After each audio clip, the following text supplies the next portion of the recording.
लिया कि हम भारत जोड़ो यात्रा करेंगे, तब वो निर्णय कांग्रेस पार्टी के नेताओं का निर्णय था। जब यात्रा की तैयारी होने लगी तब वो कांग्रेस पार्टी के कार्यकर्ताओं की यात्रा थी। आज जब हम 5वें राज्य में आपके सामने बैठ करके बोल रहे हैं, आत्मविश्वास से बात कहते हैं कि ये यात्रा कांग्रेस पार्टी के नेताओं कार्यकर्ताओं से आगे बढ़ करके आज के डेट में ये यात्रा देश की यात्रा बन चुकी है।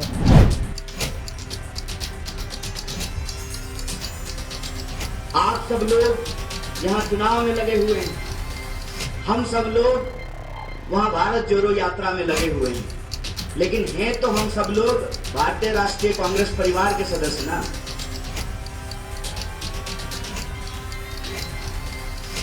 हमारी जो पार्टी है वो डेमोक्रेटिक पार्टी है। हमारी पार्टी डिक्टेटरशिप नहीं चलाती है। आपने देखा कुछ ही दिन पहले कांग्रेस पार्टी में चुनाव हुआ और डेमोक्रेटिकली हमने अपने नए प्रेसिडेंट को इलेक्ट किया। तो ये हमारा डीएनए है कि हम डिक्टेटरशिप नहीं चलाते हैं। तो थोड़ा डिस्कशन हमारी पार्टी में नेचुरल है, मगर जो हमारे लीडर्स हैं वो सब एक साथ लड़ेंगे, मिल के लड़ेंगे और कांग्रेस पार्टी चुनाव जीतेगी। Have no doubt.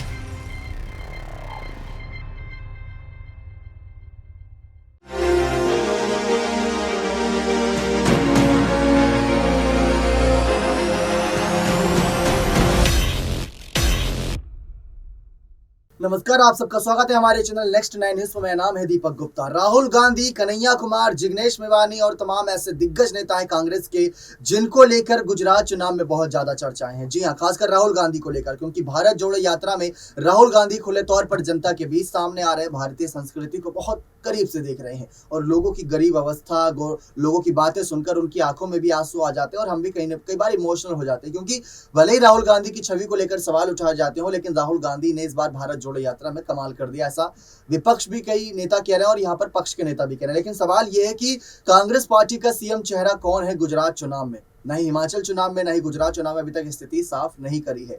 अब गुजरात चुनाव की चर्चा हो रही है। राहुल गांधी के बयान को आप सभी के बीच रखा गया कि किस तरीके से आम आदमी पार्टी कांग्रेस को बिल्कुल ही सुपड़ा साफ कर देगी और बीजेपी और आम आदमी पार्टी की टक्कर होगी। इस पर राहुल गांधी का बयान सामने आते ही कहीं ना कहीं भारी बवाल मचा और सब ये सवाल करने लगे, अगर राहुल गांधी ये बातें कर रहे हैं तो खुद गुजरात क्यों नहीं आ रहे? जब राहुल गांधी से ऐसे सवाल किए गए तो वो जवाब देते नजर आए, उन्होंने पल्ला नहीं झाड़ा, उन्होंने साफ बातें करी जो भी जनता की बीच थी। तो आप राहुल गांधी का वो बयान सुने जो उन्होंने गुजरात चुनाव को लेकर और जीत को लेकर साफ तौर पर कहा कि कहीं ना कहीं गुजरात में कांग्रेस पार्टी की जीत होगी और राहुल गांधी का ऐलान और जो बातें वो चौंकाने वाले। तो देखिए राहुल गांधी का ये बयान। देखिए, हमारी जो पार्टी है वो डेमोक्रेटिक पार्टी है।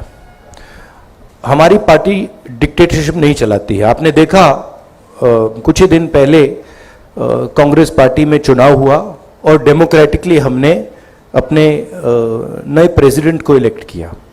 तो ये हमारा डीएनए है कि हम डिक्टेटरशिप नहीं चलाते हैं।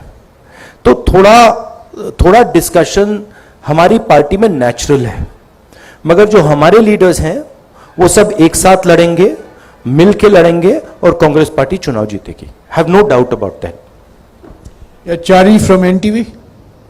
Also, I'd like to ask a question. Of course, the Congress party has demonstrated that it is a democratic party by electing our president, and we have had an election across the country. I'm wondering when other political parties are going to do this. I'm wondering when the RSS and BJP are going to have an election, when the TRS is going to have an election. This is just a question I have in my mind, and it's interesting to me that the press always asks about the Congress party and about elections and democracy in the Congress party, but never ever dares to ask about democracy in the TRS or democracy in the RSS or democracy in the BJP. देखा आप सभी ने किस तरीके से राहुल गांधी ने यहाँ पर तमाम ऐलानबाजियां करी, तमाम बातें रखी और ये भी कह दिया कि आम आदमी पार्टी तो सिर्फ हवा है, हवाबाजी करती है, सोशल मीडिया तक वो सीमित है, लेकिन जमीनी स्तर पर कांग्रेस पार्टी बहुत मजबूत है। अब सवाल जब यहाँ पर आया तो उसका जवाब भी यहाँ पर आपको जानकारी के तौर पर दे दे कि कन्हैया कुमार को लेकर सवालात उठे। कन्हैया कुमार को लेकर जब सवालात उठे तो कन्हैया कुमार खुद यहाँ पर जनता के बीच और ऐसा तगड़ा भाषण उन्होंने दिया है ना, जो सुनकर आप सब भी चौंक जाएंगे कि कन्हैया कुमार ने जो सवालात खड़े करे रोजगार को लेकर, यहाँ पर स्वास्थ्य व्यवस्था, शिक्षा व्यवस्था को लेकर, वो अपने आप में चौंका देने वाली है। तो गुजरात चुनाव की तैयारियों में यहाँ पर अब लगी हुई है पार्टी। तो सुने कन्हैया कुमार का बयान जो आप सभी के भी कहीं ना कहीं होश उड़ा देगा, जिस तरीके से उन्होंने विपक्ष को लेकर खुलासा किया। तो देखिए उनका ये पूरा बयान। पहले सर आपको थैंक यू, और जो यहाँ सब लोग हैं, सारे जो हमारे प्रेस के साथी हैं, उनको गुड मॉर्निंग, नमस्कार। I have learn one Telugu word like अंदर के नमस्कार। सो अंदर की नमस्कार। मैं सबसे पहले आपका स्वागत करता हूं और हिंदी में बोलूंगा, इसके लिए आपसे माफ़ी चाहता हूं। आपकी भाषा तेलुगु है, लेकिन मुझे तेलुगु आती नहीं है। आती तो जरूर तेलुगु में बात करता, क्योंकि हमारी नज़र में, भारत जोड़ो यात्रा की नज़र में, सारी भाषाएं एक समान है। सब भाषा, सारे लोगों की मातृभाषा जो है उसको हम बराबर का रेस्पेक्ट करते हैं।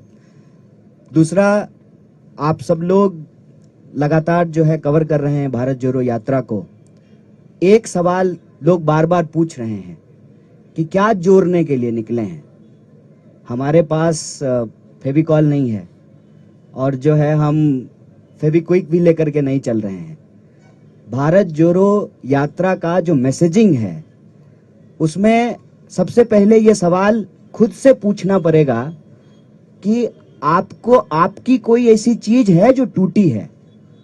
ये सवाल जब आप खुद से पूछेंगे तो इसका जवाब आपको मिलना शुरू हो जाएगा कि भारत जोड़ो यात्रा में हम क्या जोड़ने के लिए निकले हैं।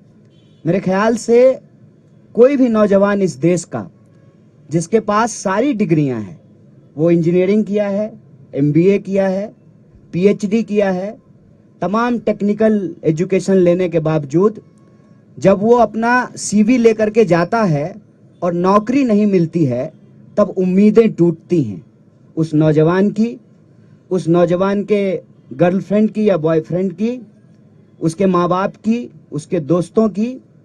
और ये जो उम्मीदें टूट रही हैं ना बेरोजगारी के चलते, उस उम्मीद को जोड़ने के लिए हम निकले हैं। जब आपको ये खबर आती है या आप कोई वीडियो देखते हैं कि किसी इंसान को उसके पहचान के चलते, चाहे तिलक देखकर या टोपी देखकर, उसके साथ मारपीट की जा रही है, उसकी टांगें तोड़ दी गई है, तब आपका दिल टूटता है। उस टूटे हुए दिल को जोड़ने के लिए निकले हैं। इसमें हमको कोई कंफ्यूजन नहीं है। सरदार वल्लभ भाई पटेल कांग्रेस पार्टी के नेता थे, कांग्रेस पार्टी के प्रभावशाली नेता थे। उन्होंने इस देश को और कांग्रेस पार्टी ने ज्योग्राफिकली भारत को जोड़ दिया है, और जब भी उसको तोड़ने की कोशिश की जाती है तो कांग्रेस पार्टी के नेता मजबूती से उसको निपटते हैं। कल हम लोग इंदिरा जी को याद करेंगे, चाहे जान गंवानी पड़ जाए, जमीन जो देश से जुड़ा हुआ है, कांग्रेस पार्टी को रहते हुए उसको कोई नहीं तोड़ सकता है। लेकिन जो ज्योग्राफिकली हमारा देश इकट्ठा है, वो इमोशनली भी इकट्ठा रहे। इमोशनली इकट्ठा होने का मतलब है कि हमारे पहचान के आधार पे, हमारे विचार के आधार पे, हमारे जिंदगी जीने के तौर तरीके के आधार पर, हमारी इकोनॉमिक कंडीशन के आधार पर, हमारी भाषा बोली के आधार पर कोई हमको बांट ना सके। और हम ये देखते हैं कि भारत में आज की तारीख में गरीब लगातार गरीब हो रहा है और गरीबों की संपत्ति लूट करके 2-4 लोगों को मजबूत बनाया जा रहा है। तो यह जो अमीरी गरीबी की खाई है, उस खाई को हम पाटना चाहते हैं। जिस तरीके से आज small scale, medium scale industries बर्बाद हो रहे हैं, नौजवानों को नौकरियां नहीं मिल रही हैं, लाखों पोस्ट जो है वो सरकारी क्षेत्रों में खाली पड़े हुए हैं, वैकेंसीज हैं, उस उम्मीद को हम जोड़ना चाहते हैं। देश के अंदर हम देख रहे हैं कि लगातार राजनीतिक कल्चर ऐसा बनता जा रहा है कि अपने विरोधियों को चुप कराया जाता है। और यह सवाल बार बार लोग पूछते थे, विपक्ष कहाँ है? जो लोग देखना चाहते हैं, आंख में सूरमा लगा करके देख लें, विपक्ष सड़कों पे खड़ा है। कांग्रेस पार्टी पहले भी लड़ रही थी, लेकिन हमारा मैसेज नहीं पहुंच रहा था लोगों तक। तो पार्टी ने यह तय किया कि हम लोगों तक पहुंचेंगे सीधे, बिना किसी सोशल मीडिया या मीडिया के वो रहे, उनका समर्थन जितना मिलना है वो मिले, लेकिन हम सीधे लोगों तक पहुंचेंगे। जैसे महात्मा गांधी सीधे लोगों तक पहुंचते थे, आज राहुल जी सीधे लोगों तक पहुंचने की कोशिश कर रहे हैं। एक तो ये सवाल आज कोई भी ईमानदारी से समझ सकता है कि कांग्रेस पार्टी एक मजबूत विपक्ष की भूमिका सड़कों पे निभा रही है, और सिर्फ कांग्रेस पार्टी निभा रही है। कई बार यह कंफ्यूजन क्रिएट किया जाता है, यहाँ तेलंगाना में भी यह कंफ्यूजन है कि बीजेपी से कौन लड़ेगा। अव्वल तो बीजेपी से लड़ने का क्या मतलब है?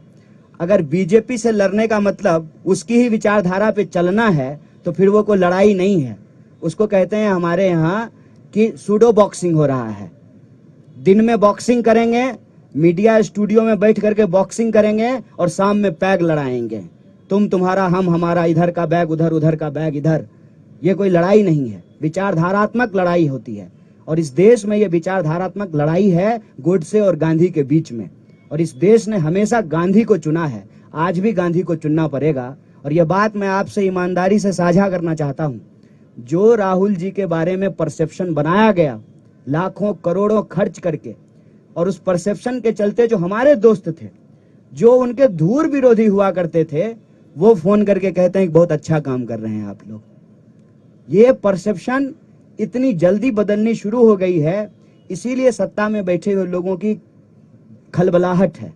और वो भारत जोड़ो यात्रा किस लिए हो रहा है इस पे नहीं बात कर रहे हैं, जूता पे बात कर रहे हैं, टी शर्ट पे बात कर रहे हैं, कंटेनर पे बात कर रहे हैं। तो उनको जूता, टी शर्ट, कंटेनर पे बात करने दीजिए। हम आपसे ये कहना चाहते हैं कि जब आज हमारी भारत यात्रा पांचवें राज्य में पहुंची है, 1300 से ज्यादा किलोमीटर जब हम चल चुके हैं, हजारों लाखों करोड़ों आंखों और चेहरों को जब हम पढ़ रहे हैं, तो एक बात हम आपको कह सकते हैं विश्वास के साथ, उदयपुर राजस्थान में जब कांग्रेस पार्टी के नेताओं ने, जिसको हम कहते हैं उदयपुर डिक्लेरेशन, ये निर्णय लिया कि हम भारत जोड़ो यात्रा करेंगे, तब वो निर्णय कांग्रेस पार्टी के नेताओं का निर्णय था। जब यात्रा की तैयारी होने लगी तब वो कांग्रेस पार्टी के कार्यकर्ताओं की यात्रा थी।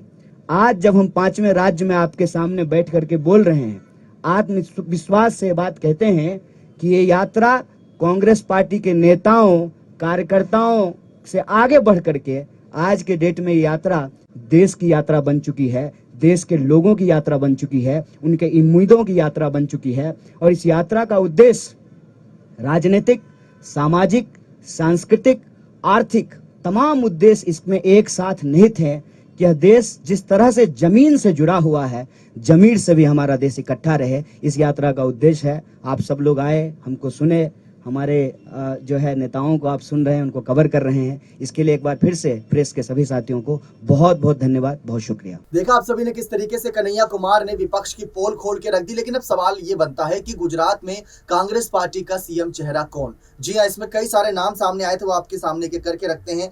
ईशुदान गढ़वी का नाम यहाँ पर आम आदमी पार्टी की तरफ से सामने आया, लेकिन अभी तक कांग्रेस पार्टी का नाम सामने नहीं आया सीएम चेहरे का। जगदीश भाई मोतीजी ठाकेर का नाम चल रहा है इस बीच चर्चाओं में। और इसी बीच आपको बता दें तो कांग्रेस सांसद शक्ति सिंह गोहिल का भी और जिग्नेश मेवानी का नाम भी और कुछ अन्य बड़े नेता। लेकिन अगर कन्हैया कुमार की फैन फॉलोइंग, कन्हैया कुमार का कद देखें और कन्हैया कुमार की पहचान देखें, युवा के तौर पर देखें, तो कन्हैया कुमार भी एक सीएम चेहरे के दावेदार हो सकते हैं। राहुल गांधी, कन्हैया कुमार, जिग्नेश मेवानी, ये सब मिलकर कहीं ना कहीं तमाम विपक्षी पार्टियों के होश उड़ा देंगे, ये बात तय है गुजरात चुनाव में। तो जिस तरीके से चर्चाएं हो रही है यहाँ पर गुजरात चुनाव में, गहलोत किस सीएम चेहरे के नाम पर दाव लगाएंगे, अपनी राय कमेंट सेक्शन में जरूर रखिए। अगर आप चाहते हैं कन्हैया कुमार आए तो भी यहाँ पर बताइएगा बहुत। और यहाँ पर जो चर्चाएं हो रही है इस समय कांग्रेस पार्टी को लेकर, उस पर आपका क्या कहना है कि क्या कांग्रेस पार्टी इस बार गुजरात चुनाव में कुछ कमाल कर पाएगी, पिछली बार के मुकाबले ज्यादा कमाल कर पाएगी, या आम आदमी पार्टी सचमुच उनका सोपड़ा साफ करेगी और बीजेपी से सीधा टक्कर लेगी? तो वो भी बताएगा। बने रहिए चैनल के साथ, ऐसी और तमाम जानकारियों के लिए बहुत बहुत धन्यवाद।